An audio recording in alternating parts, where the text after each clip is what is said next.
বৈষম্য বিরোধী ছাত্র আন্দোলনের ৬ সমন্বয়কের ভিডিও বার্তাকে জিম্মি করে অস্ত্রের মুখে বিবৃতি আদায় বলে মনে করছেন সিলেট শাহজালাল বিজ্ঞান ও প্রযুক্তি বিশ্ববিদ্যালয়ের আন্দোলনরত শিক্ষার্থীরা।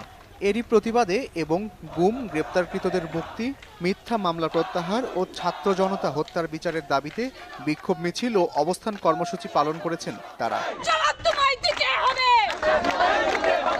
২৯ জুলাই বেলা ৩:৩০ থেকে বিশ্ববিদ্যালয়ের প্রধান ফটকের সামনে এই কর্মসূচি চলে। বৈষম্য বিরোধী ছাত্র আন্দোলন সাবিপ্রবি সিলেট ব্যানারে এই কর্মসূচিতে সিলেটের বিভিন্ন প্রতিষ্ঠানের শিক্ষার্থীরা অংশ নেন। বেলা ৩:৩০টার দিকে শিক্ষার্থীদের একটি বিক্ষোভ মিছিল সিলেট সুনামগঞ্জ সড়কে গিয়ে বিশ্ববিদ্যালয় সংলগ্ন তপবন আবাসিক এলাকা প্রদক্ষিণ করে প্রধান ফটকে ফিরে আসে।